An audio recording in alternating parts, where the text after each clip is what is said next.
वामनदादा कर्डक ज्यांना महाकवी म्हटलं जातं, त्यांनी खऱ्या अर्थानं डॉक्टर बाबासाहेब आंबेडकरांची चळवळ ही गावखेड्यात, तांडी वस्त्यावर प्रत्येकापर्यंत पोहोचवण्याचं काम त्यांच्या लेखणीतून, त्यांच्या गाण्यातून, त्यांच्या पोवाड्यातून केलं होतं। ही चळवळ प्रत्येकाच्या मनामध्ये, बाबासाहेब प्रत्येकाच्या मनामध्ये जे काही रुजलं गेलं आहे त्याचं सर्व श्रेय हे वामनदादा कर्डकांना जातं।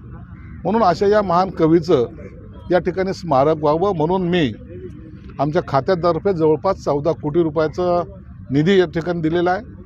आज त्याचं भूमिपूजन झालं आहे। भविष्यामध्ये हे देशवंडी गाव हे महाराष्ट्राच्या प्रत्येकाच्या तोंडोतोंडी असणारं ह्या पद्धतीचा हा माझा संकल्प आहे। म्हणून या ठिकाणी शाळा आहेत, मी लायब्ररीची सुद्धा व्यवस्था करायला सांगितलेली। आणखीनही निधी कमी पडला तर 14 कोटीच नाही तर आणखीन 10-5 कोटी रुपये देण्याची आमची तयारी आहे। म्हणून खऱ्या अर्थानं वामनदादाचा जो त्यांनी केलेला त्याग आहे, त्यांनी केलेलं या समाजासाठी योगदान आहे, त्यांना अभिवादन करण्यासाठी माझ्या खात्यातर्फे हा कार्यक्रम घेण्यात आलेला आहे।